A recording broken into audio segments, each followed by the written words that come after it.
Друзья, всем салам с канала Каспийский берег. Сегодня будем солить селедку. Ну, солить немножко по-другому, не так, как я это обычно делаю.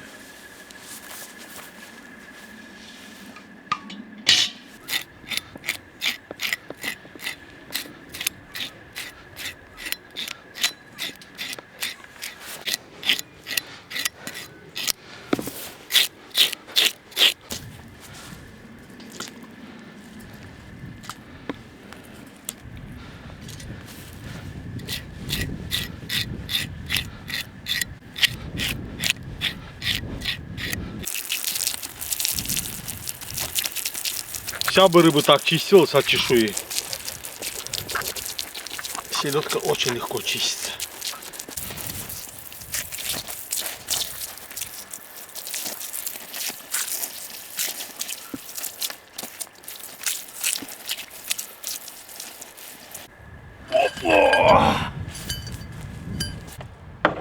Вот так, друзья. Момент. Это вода. А здесь селедку будем солить.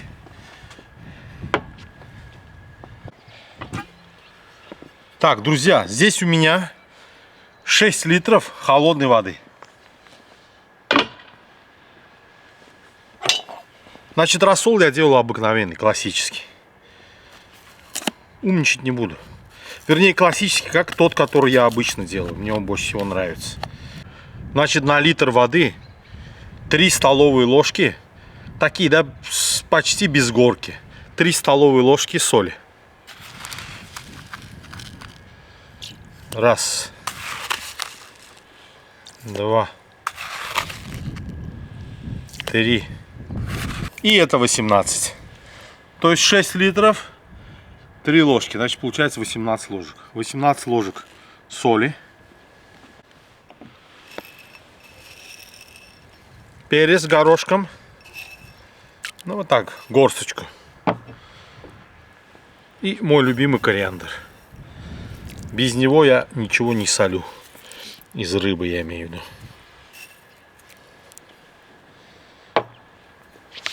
Ну еще лаврушка. Лавровый лист. Буквально, там, не знаю, 4-5 листиков. Все, что у меня осталось, честно говоря. Достаточно. И сахар, друзья, чуть не забыл. Значит, на литр 1 столовая ложка, то есть 6 ложек. Раз. Два. И это 6. Закрываю крышкой. Отнесу рассол, чтобы он закипел. Как закипит, минут 5 подержу. 5-10 подержу, покипит все это дело. Потом охлаждаю часа 2-3. И уже будем заливать рыбку. Все. Друзья, прошло уже 3-3,5 часа. Он охлаждается, рассол. Я думаю, он уже холодный. Сегодня, так как прохладно, он охладится, наверное, быстро. Что мы сейчас делаем? Кстати, если вы обратили внимание, селедка у меня в этот раз мороженая. Но это не из-за того, что я не могу найти свежую селедку. Слава богу, у нас со свежей селедкой в сезон проблем нету. В этот раз, как вы видите, я решил селедку солить целиком. Я имею в виду не потроша. Потому что многие меня просили, говорили, сделай сделай селедку не потроша. Я обычно остерегаюсь это делать из-за гельминтов, да, то есть всякие паразиты, да, полно бывает. Но в этот раз я рыбу купил свежую, селедку купил свежую. Бросил я ее в морозилку. И вот так она у меня там простояла больше 3 недель. Почти 4 недели. Это все ради безопасности. Потому что вот этим способом с большой вероятностью все гельминты, то есть какие-то паразиты, если есть, они у нас погибают.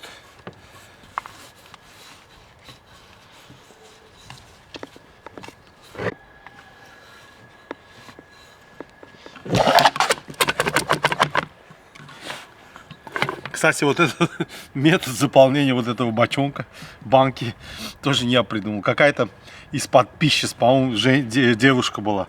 Она подсказала. Я до этого бросал их как беспорядочно, они здесь скапливались непонятно. Она мне предложила так всех вертикально поставить. И смотрите, действительно, как красиво. Аккуратненько получилось. Все, холодный. Иду.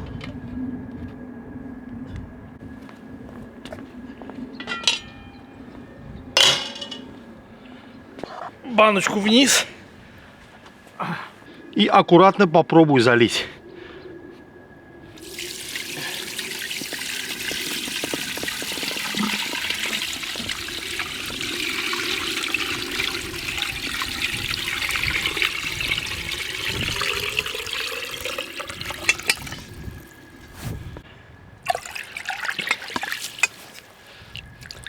Прям расчета баха, Посмотрите, какой расчет. 6 литров сделал. Там буквально 200 грамм лишние оказались. Друзья, поместилось 12 крупных селедок, заломов. 2 заломчика не залезли. Но это вот для кого. Посмотрите. Манька пришла под вечер. Уже на закате появилась. Манька, вот тебе рыбка. Так, закрываю крышечку. И, друзья, убираю в прохладное место. Через 4-5 дней эту селедку уже можно кушать. Увидимся через 4, максимум 5 дней. Опа!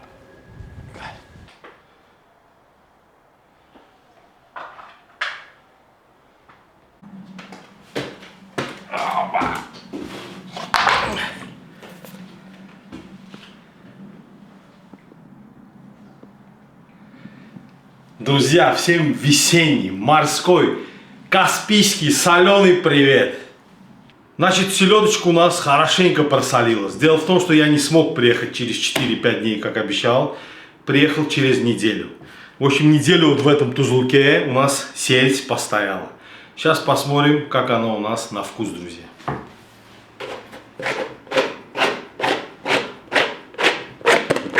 Так, достаем за хвост селедочку.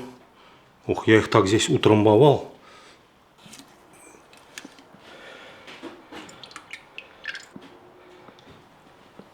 Вот она, первая.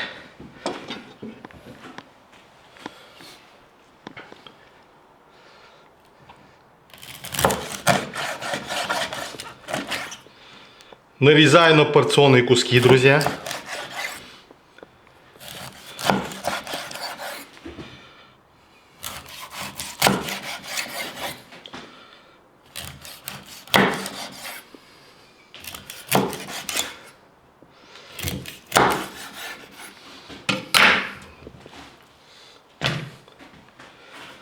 Посмотрите, как она просолилась.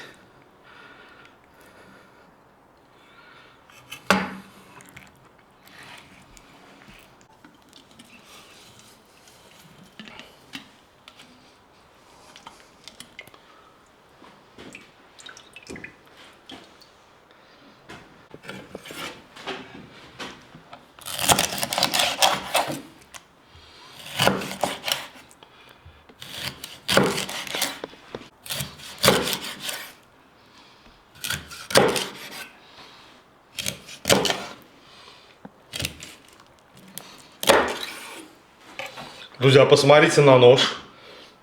Это весь в масле. Вот эта каспийская селедка. Я не устаю повторять. Посмотрите, какая она жирная. Вот это следы жира все. Нож аж белый становится.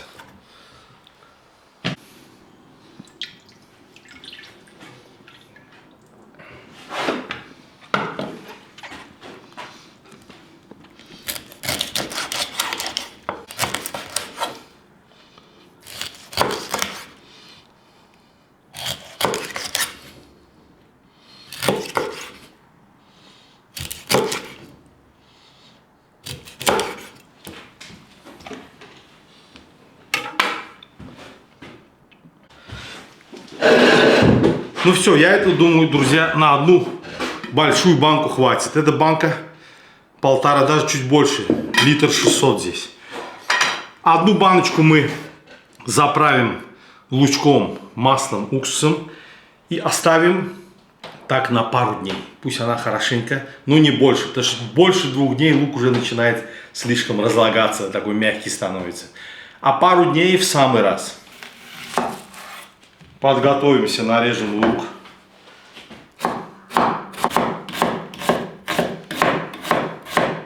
Значит, я обычно селедку перед тем, как солить, я ее потрошу. Обычно, как я делаю. Но столько было комментариев, что одни говорили, вы неправильно делаете, другие говорили, что нет, мы так тоже. В общем, были разные мнения, разные комментарии. Но меня попросил несколько человек посолить селедку вот так. То есть, вот как бы классическим способом, не потроша. То есть у меня рыбка не потрошенная была, если вы помните. Но я на всякий пожарный, я ее предварительно заморозил на 3 недели, чтобы вот эти всякие паразиты и так далее, что может быть в селедке, чтобы это все погибло. Ну вот, в принципе, вот так тоже очень чистенько получается, вот так если чистить.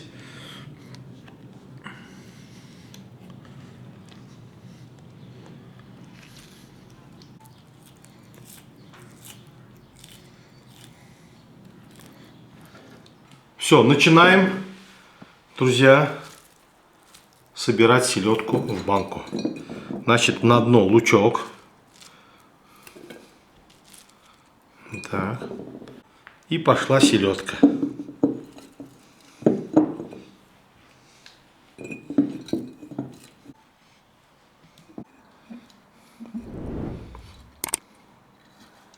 Здесь вот хорошо женские руки, друзья. И тут я это банки взял с самым большим горлом, какие только были в продаже. Все равно рука не пролазит. Вот так. Один ряд селедочки. Потом лучок.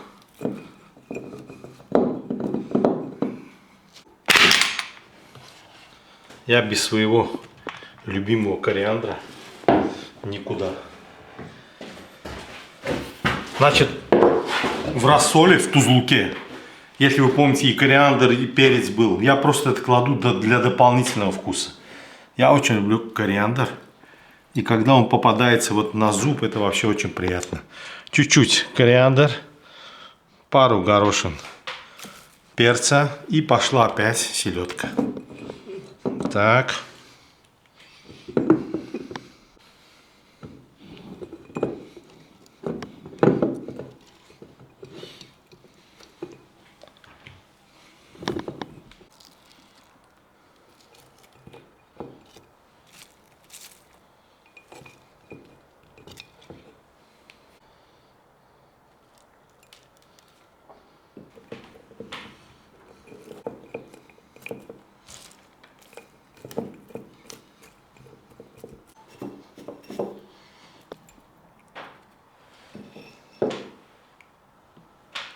Все, друзья, переполнять не буду. В общем, в одну банку идет больше 2 рыб. Потому что банки такие объемные, крупные такие. Теперь мы зальем сюда уксус. Многие спрашивают, какой уксус? Виноградный, яблочный. Я, как понимаю, никакой разницы нету. У нас в основном бывает виноградный мы пользуемся. В смысле, в Азербайджане, в Баку. Хотя яблочным тоже пользуемся. Но виноградный как-то нам родней, что ли. Одну вот такую полную, друзья. У меня такие мощные старые советские ложки. Одну ложку уксуса заливаю. Достаточно. И сверху растительным маслом.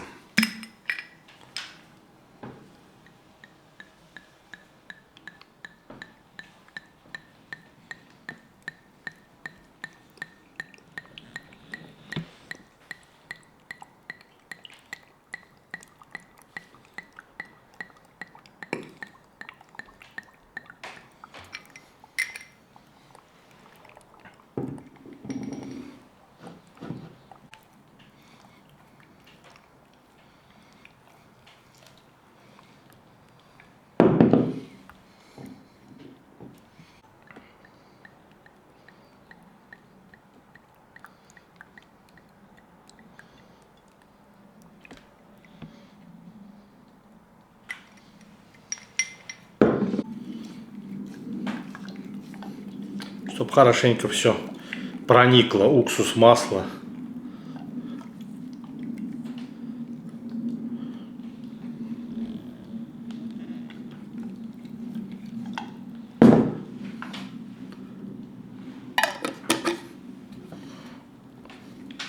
Друзья, убираю в холодильник.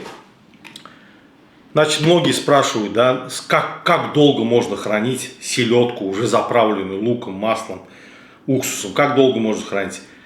Вот по моему опыту я говорю, ее в таком состоянии можно хранить максимум неделю.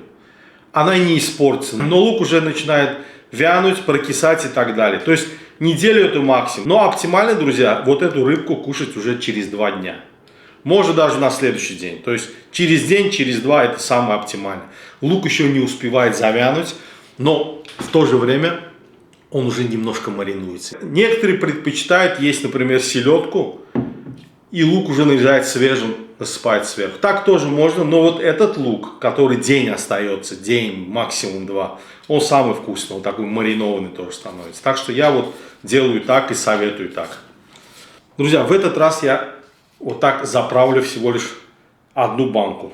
А остальную рыбу я уберу в холодильник, пусть она дальше себе солится, маринуется. Ничего себе. А в таком вот состоянии, то есть без лука, без уксуса, в холодильнике она может простоять минимум месяц, минимум. Просто больше я не пробовал. Месяц точно стоит, возможно и больше простоит, но в холодильнике. Так, значит, вот эта баночка, друзья, отправляется в холодильник.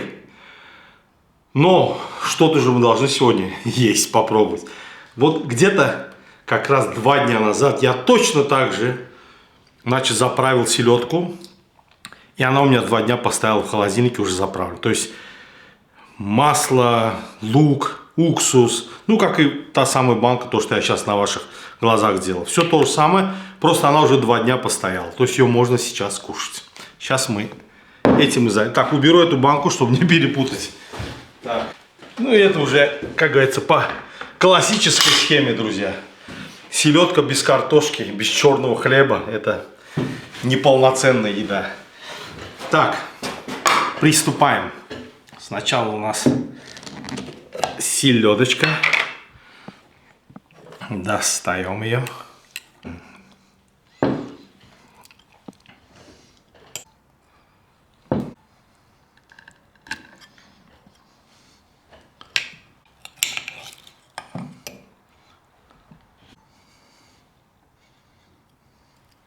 Так, это селедочка.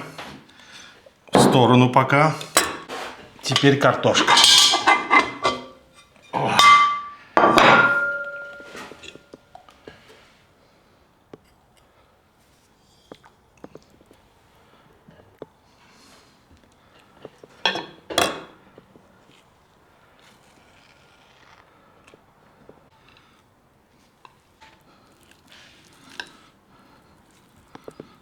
Как она разварилась хорошо, друзья.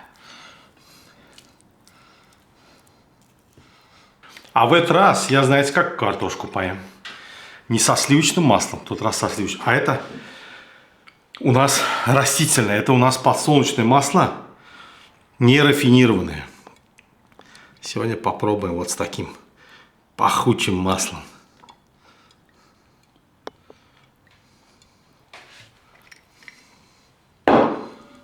Ну что, друзья, приступим. Конечно же, в первую очередь селедка.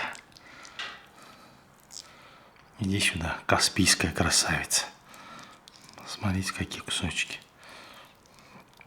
Она очень дожирная, да.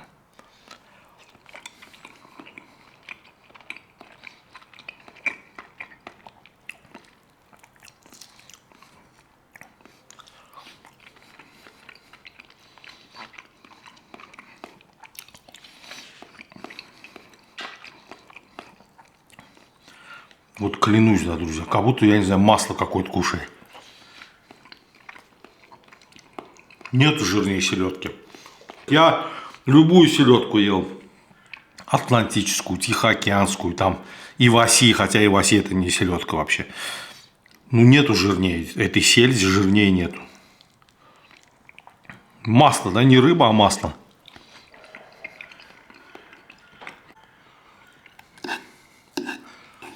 Сегодня наша задача, друзья, определить одну вещь. Отличается ли вкус непотрошенной селедки соленой от потрошенной? Потому что многие утверждают, что разница есть, и она огромная. А вот я ее сейчас ем и вам говорю. Не знаю, не хочу вот врать, не хочу занимать какую-то сторону. Ну, может быть, какая-то, очень незначительная разница есть. Я ее недаром потрошу. То есть, казалось бы, проще так сделать, да, конечно, не потрошенный. Ну, честно говоря, просто побаиваюсь, друзья. Вот из-за этих гельминтов, то есть паразитов, да, которые обитают, которые водятся в любой рыбе, и в том числе и в селедке. Все-таки стараюсь ее потрошить как-то безопаснее, так я считаю. Чешуйка, друзья. Как бы ни старался, оно немножко остается. Это, знаете как, насчет чешуи, да, многие же люди говорят, что у селедки нет чешуи, да, видать, они ее просто в другом виде не видели. Друзья, у селедки чешуя есть однозначно, у любой сельди есть чешуя, просто мы ее когда едим, она до нас доходит уже без чешуи. Так, на чем мы остановились, друзья? Вот ешь эту селедку, действительно наслаждаешься, вкус просто невероятный, да, просто. Но селедку есть с картошкой и без водки меня просто многие не поймут. Друзья, будьте здоровы. Вот этим тостом я закрываю сезон селедки.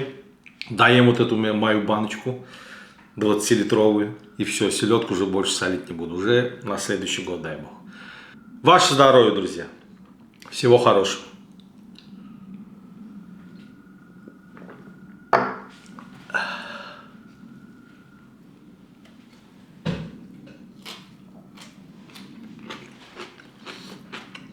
Вот этот обед, вот этот, не знаю, вид вот этой еды, да, просто невероятный. Он своей простотой и при этом невероятным вкусом просто поражает, да, человека. Казалось бы, что есть, да, картошка и сырая рыба, да, селедка, сырая рыба, ну и хлебушек. Ну, так вкусно, просто невероятно. Сюда больше ничего не нужно, друзья, вот ничего. Ну, вещи, которые перечислил, это достаточно. Ну, может быть, уже, так как у нас уже весна, вот такой чесночок зеленый, молодой, тоже не помешает. А так, все здесь на месте. Единственный минус вот этой нашей бесподобной селедки — это ее костлявость. Она немножко костлявая больше, чем хотелось бы. Но имея опыт, можно есть. Вот я ем вместе с костями. Смотри как, ну крупные, естественно, попадут я буду. Ну на мелкие я просто не обращаю внимания, проглатываю все. Для человека, кто ел эту селедку не один раз, это не проблема. Вот так, друзья, такое видео очень вкусное. Это такая завершающая селедочная тема. Уже, дай бог, в следующий раз селедку буду солить, как похолодает, в ноябре, в декабре, наверное. Спасибо большое за внимание. До новых встреч на канале Каспийский берег. До свидания.